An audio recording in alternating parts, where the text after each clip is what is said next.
Lieutenant Marcus Davidson had always been a man of absolutes.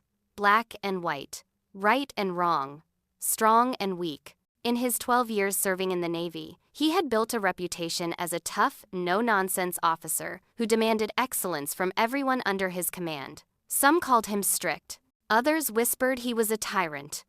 But nobody could deny that his unit performed at peak efficiency. The sun beat down mercilessly on the naval base in San Diego that Tuesday morning. Marcus stood in the training yard, clipboard in hand, watching a group of new recruits struggle through their obstacle course drills. His jaw was set tight, eyes scanning every movement with the precision of a hawk hunting prey. When he spotted weakness, he pounced on it verbally, his voice carrying across the field like thunder. That was when he first saw her. A woman, perhaps in her late 20s, walking across the compound with an easy confidence that immediately irritated him. She wore standard Navy workout gear, but something about the way she carried herself struck him as arrogant. Her dark hair was pulled back in a simple ponytail, and she moved with a fluid grace that seemed almost casual, too casual for a military base. Marcus felt his blood pressure rise. He had strong opinions about women in combat roles. Opinions he kept mostly to himself, but that colored his interactions nonetheless. He believed in tradition, in the way things had always been done. Change made him uncomfortable, especially when it came to the sacred traditions of military service. The woman was heading toward the training area where his recruits were working. Marcus intercepted her path, stepping directly in front of her with his chest puffed out, using his 6'2" frame to establish dominance. She stopped, looking up at him with calm, dark eyes that showed neither fear nor deference. "This is a restricted training area," Marcus said, his voice sharp and dismissive. "Unless you're here to use the gym, you need to move along." The woman tilted her head slightly, a small smile playing at the corners of her mouth.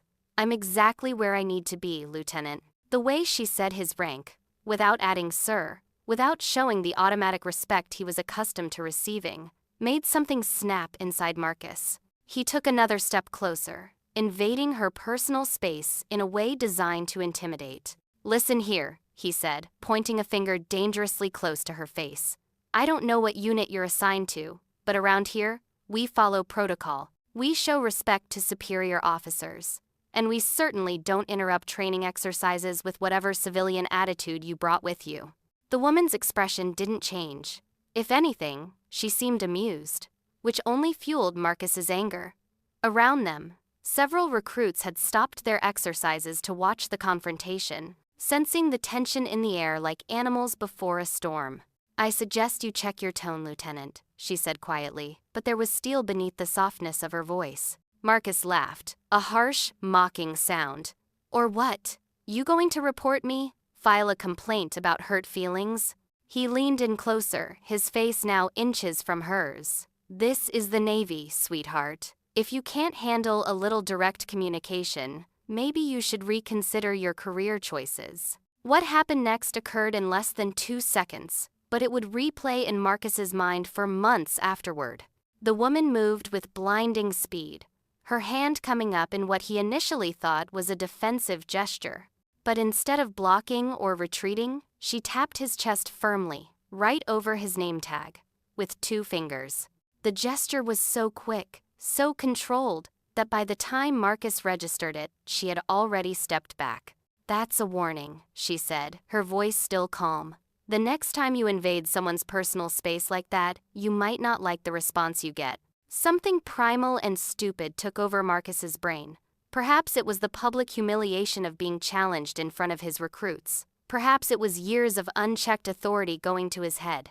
Perhaps it was simply the toxic mixture of pride and prejudice that had been building in him for years. Whatever the reason, Marcus made a decision that would alter the course of his entire career. He reached out and shoved her shoulder, not hard enough to knock her down, but firm enough to make her stumble back a step. "Don't you dare touch a superior officer," he snarled.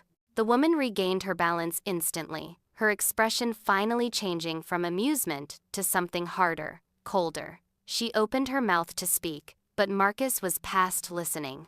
His hand came up, and in a moment of complete madness, he struck her across the jaw with an open palm. Not a full punch, but enough force to snap her head to the side. The entire training yard went silent. Even the wind seemed to hold its breath. The woman slowly turned her head back to face him, working her jaw with one hand. A thin line of blood appeared at the corner of her mouth. She wiped it away with her thumb, looked at the blood, then looked back at Marcus with eyes that were now ice cold. "Lieutenant Marcus Davidson," she said, and this time her voice carried the full weight of authority. "You have just made the biggest mistake of your military career." Before Marcus could respond, before he could even process what he had done, a voice bellowed across the training yard. "Davidson, my office, now!" Marcus turned to see Captain Richard Torres striding toward them, his face purple with rage. Behind the captain, Marcus noticed for the first time, were two other officers he didn't recognize, both wearing expressions of absolute shock. And in that moment, as his adrenaline began to fade and reality crashed in like a cold wave, Marcus realized he had done something terribly, terribly wrong. The woman stood perfectly still, blood still visible on her lip, watching him with those cold, analytical eyes. She wasn't crying. She wasn't cowering. She wasn't doing any of the things Marcus had subconsciously expected. Instead, she stood like a soldier, like a warrior, like someone who had faced much worse than a lieutenant with a bruised ego and poor impulse control. "Sir, I can explain," Marcus started, but Captain Torres cut him off with a slash of his hand. "Not another word, Lieutenant, not one more word." The captain turned to the woman, and Marcus saw something he had never witnessed before. Captain Torres, the hardest officer on the base, the man who had served in 3 combat deployments and earned more commendations than Marcus could count, saluted her. And she saluted back. Marcus sat in the metal chair outside Captain Torres's office, his hands trembling slightly as reality continued to sink in. Through the closed door, he could hear muffled voices, urgent and serious. His mind raced through the past 15 minutes, trying to understand what had just happened, trying to piece together the clues he had missed. The way she moved, the confidence, the absolute lack of fear, the salute from Captain Torres. All of it pointed to something Marcus's pride had blinded him to until it was far too late. The door opened, and Captain Torres stood there, his expression carved from granite. "Get in here, Davidson." Marcus stood on shaking legs and entered the office. The woman sat in one of the chairs facing the captain's desk, an ice pack pressed against her jaw. Standing near the window were the 2 officers Marcus had seen earlier, both watching him with expressions of disgust and disappointment. "Do you know who this is, Lieutenant?" Captain Torres asked, his voice dangerously quiet. Marcus swallowed hard. "No, sir." "This," Torres said, gesturing to the woman, "is Lieutenant Commander Sarah Chen. She is a Navy SEAL, one of the first women to complete BUD/S training and earn the Trident. She has served 3 tours in Afghanistan, 2 in Iraq, and has more combat experience than you and I combined. She holds a Bronze Star with Valor, a Purple Heart, and commendations from Joint Special Operations Command. She was here today to evaluate our training program and possibly serve as an instructor for our advanced combat courses." The words hit Marcus like physical blows. Each sentence was a hammer striking the nail of his career deeper into its coffin. He felt the blood drain from his face, felt his legs go weak beneath him. A Navy SEAL, not just any SEAL, but a decorated combat veteran, a superior officer, and someone who had achieved what only a tiny fraction of military personnel could even dream of accomplishing. "Sir, I didn't know," Marcus began, but Torres slammed his hand on the desk. "You didn't know?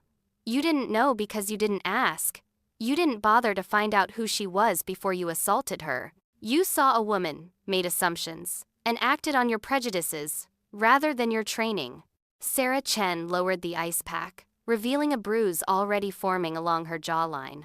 When she spoke, her voice was calm, almost gentle, which somehow made everything worse.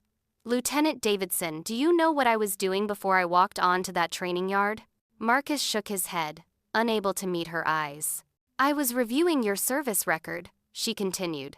"Captain Torres had recommended you as a potential candidate for advanced tactical training. He spoke highly of your dedication, your leadership skills, and your performance under pressure. I was coming to introduce myself and discuss the possibility of you attending a specialized course that could have advanced your career significantly." The irony crashed over Marcus like a tidal wave. The opportunity of a lifetime, destroyed by his own hand in less than 5 minutes. He had struck the person who was supposed to evaluate him, who had the power to elevate his career to heights he had only dreamed of. "I'm sorry," Marcus whispered, the words pathetically inadequate. "Sorry?" One of the officers by the window spoke up for the first time. He was a commander, Marcus realized, noting his insignia. "Son, sorry doesn't begin to cover what you've done here. You assaulted a superior officer. You did so in front of witnesses, in broad daylight, on a military installation. Do you understand the severity of this situation?" Marcus nodded numbly. His military career flashed before his eyes. 12 years of service, the promotions he had earned, the respect of his peers, the future he had envisioned, all of it crumbling like sand. Sarah Chen stood up, still holding the ice pack. She walked over to Marcus, and every instinct told him to step back, but he forced himself to remain still. She looked up at him, studying his face with those analytical eyes. "I'm going to tell you something, Lieutenant Davidson," she said. "In my career, I've faced enemies who wanted me dead. I've been shot at, blown up, and hunted by people who would have tortured me if they caught me. I've endured training that broke men twice your size, and through all of it, the hardest battles I fought weren't against terrorists or in combat zones. They were against people like you." Marcus felt shame burn through him like acid. "People who looked at me and saw only my gender," Sarah continued. "People who decided what I was capable of before I even opened my mouth. People who felt threatened by my presence simply because I didn't fit their narrow view of what a sailor should look like." She paused, her jaw tightening. "But here's the difference between you and the enemies I faced overseas. They were honest about their hatred. You hide behind authority and tradition while undermining the very values you claim to uphold." "Lieutenant Commander Chen?" Captain Torres interjected. "You have every right to press charges. Assault of a superior officer is a court-martial offense. We have multiple witnesses.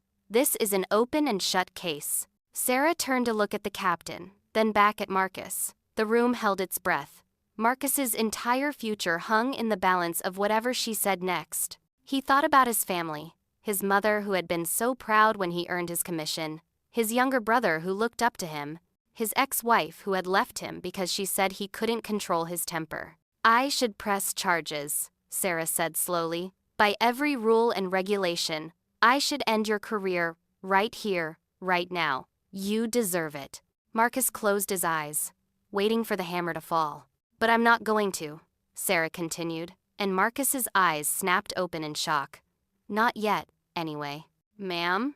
Captain Torres looked as surprised as Marcus felt. Sarah walked back to her chair and sat down, setting the ice pack on the desk. "Lieutenant Davidson, you're going to do something for me. You're going to take a hard look at yourself and figure out why you did what you did today. Not the surface reasons, not the excuses, but the real, deep-down reasons. And then you're going to decide whether you want to be the kind of officer who lets prejudice and pride destroy their career, or whether you want to be better." She picked up her phone and pulled up a document, then showed it to Captain Torres. "I'm recommending Lieutenant Davidson be placed on immediate administrative leave pending a full investigation. During this time, he will undergo mandatory counseling and attend a series of workshops on gender integration, unconscious bias, and anger management. He will write a formal letter of apology, not to me, but to every sailor under his command who witnessed today's incident. And he will spend 1 month assigned to support duties, where he will have time to reflect on his actions." Captain Torres nodded slowly, understanding dawning in his eyes. "And if he completes all of this satisfactorily, then I'll consider the matter closed, and he can continue his career," Sarah said. "But if he fails, if he shows even a hint of the same attitude, the same prejudice, the same violent tendencies, then I will personally ensure he faces full court-martial proceedings. Is that clear, Lieutenant Davidson?" Marcus could barely believe what he was hearing. She was giving him a second chance, an opportunity to salvage something from the wreckage he had created. "Yes, ma'am. Crystal clear." "Thank you, ma'am." "Don't thank me yet," Sarah said, standing up. "The road ahead of you is going to be harder than anything you've faced so far. You're going to have to confront parts of yourself you've probably spent years avoiding. and there's no guarantee you'll succeed." She walked toward the door, then paused, and looked back at him one final time. "I'm giving you this chance because Captain Torres believed in you. Because despite what you did today, I think there might be a decent officer buried under all that pride and prejudice. But mostly, I'm doing it because the Navy needs good leaders, and I believe people can change if they truly want to. Don't make me regret this decision, Lieutenant." 4 months had passed since the incident that Marcus now thought of simply as that day. 4 months of the most grueling, humiliating, and ultimately transformative experience of his life. The administrative leave had been officially termed a professional development opportunity, but everyone on base knew what it really was. Marcus Davidson, the tough lieutenant who never showed weakness, had been sent to the woodshed. The first counseling session had been the worst. Dr. Patricia Martinez, a civilian psychologist contracted by the Navy, had sat across from him in a small office that smelled of coffee and old books. She didn't coddle him. She didn't tell him it would be okay. Instead, she asked him a simple question that had cracked him open like an egg. "Why did you hit her?" Marcus had tried to explain. He talked about the stress of the job, the pressure to maintain discipline, the way she had challenged his authority. Dr. Martinez had listened patiently, taking notes, her expression neutral. When he finished, she set down her pen and looked him straight in the eye. "Those are all circumstances," she said. "I asked why you hit her. What was it about that specific woman, in that specific moment, that made you cross a line you've never crossed before, in 12 years of service?" Marcus had no answer. Not then. But over the following weeks, through hours of painful self-reflection, journal writing, and more therapy sessions, the answer had begun to emerge. It wasn't pretty. It involved acknowledging his resentment of women in the military, his fear that their presence somehow diminished his own achievements, his deep-seated insecurity about his own worth. It meant confronting the fact that his father had raised him with outdated views about gender roles, and that Marcus had never questioned those views until they had destroyed everything he had worked for. The workshops on unconscious bias had been equally difficult. Sitting in a room with other service members, watching videos, participating in role-playing exercises, Marcus had come face to face with patterns of thinking he had never recognized in himself. The way he automatically questioned women's competence. The way he gave male subordinates the benefit of the doubt but scrutinized female sailors more harshly. The way his entire worldview was built on assumptions he had never examined. Writing the apology letter had been its own form of torture. How do you apologize for betraying every principle of leadership you claim to uphold? How do you face the people who looked up to you and admit you were wrong? Marcus had drafted the letter 17 times before Dr. Martinez approved it. He had stood in front of his former unit, hands shaking as he read it aloud, and faced their disappointment, their anger, and occasionally, their understanding.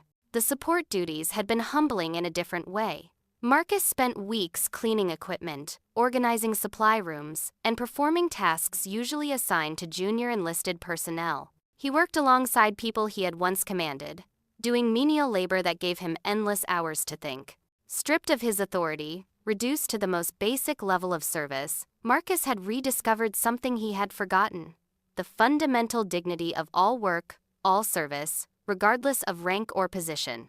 Now, standing outside Captain Torres's office once again, Marcus felt like a different person. Not completely healed, not fully transformed, but genuinely changed in ways that mattered. He had lost weight from the stress. His uniform felt looser. There were new lines around his eyes. But when he looked in the mirror, he saw someone he could respect again, even if that respect was tempered with the knowledge of how easily it could be lost. "Come in, Davidson," Captain Torres called.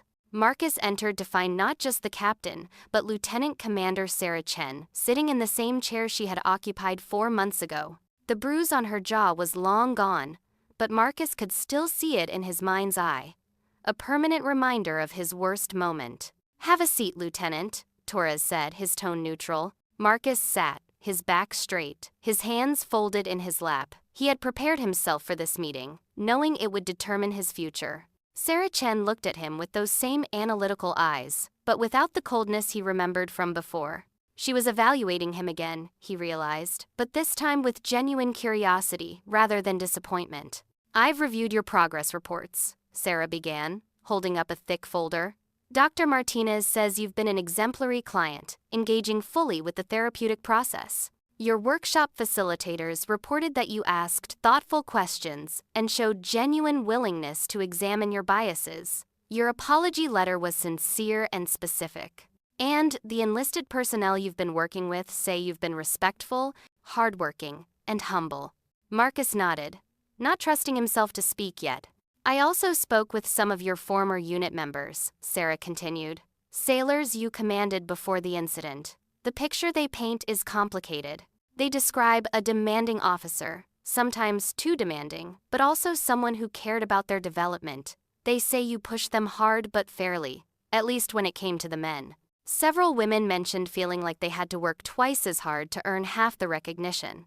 The words stung, but Marcus didn't flinch. He had heard similar feedback in the workshops and therapy sessions. It was true, and he couldn't hide from it anymore. Lieutenant Davidson, Captain Torres said, leaning forward.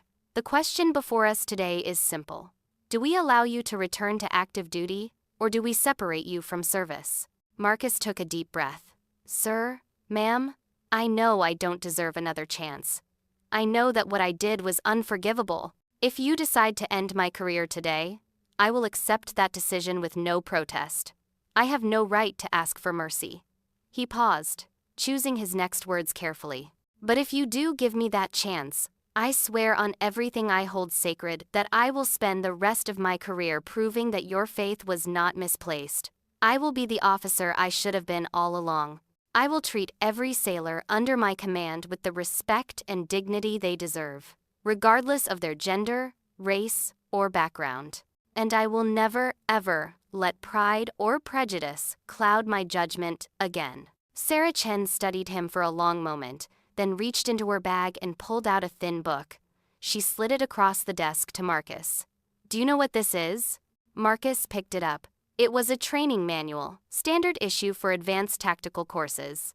Yes, ma'am. This is the course material for the SEAL Tactical Leadership Program. That's right, Sarah said, the course I was going to discuss with you 4 months ago. The course that would have fast-tracked your career and given you opportunities most officers only dream of. She let that sink in for a moment. That opportunity is gone, Lieutenant. Even if we clear you to return to duty, you won't be attending that course.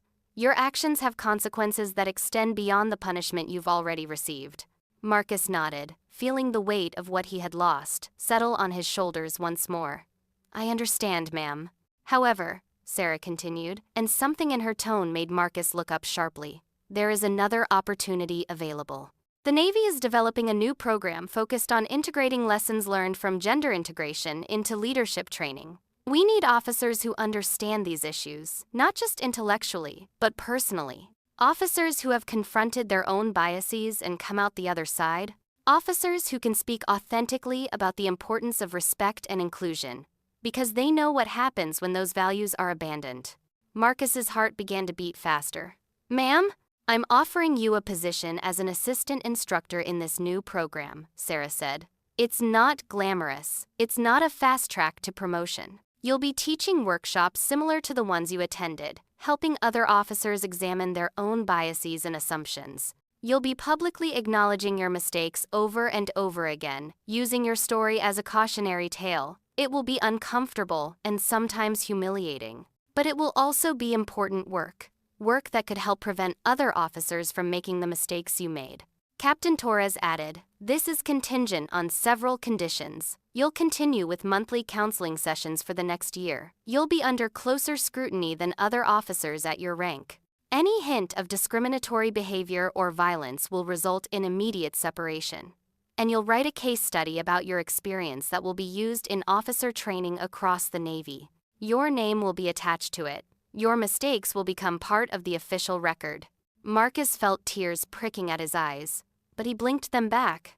They were giving him more than a second chance. They were giving him a purpose, a way to turn his worst moment into something meaningful. I'll do it, he said, his voice rough with emotion. I'll do whatever it takes. Sarah Chen stood and extended her hand. Marcus stood as well, looking at her hand for a moment before taking it. Her grip was firm, her expression serious but not unkind. "Don't let me down, Lieutenant," she said. "And more importantly, don't let down the sailors who will depend on you to be better than you were." "I won't, ma'am," Marcus promised. "I won't." As he left the office that day, Marcus felt lighter than he had in months. The road ahead would be difficult. He would carry the shame of what he had done for the rest of his life. But he had been given a gift, the chance to be better, to do better, to help others avoid the mistakes that had nearly destroyed him.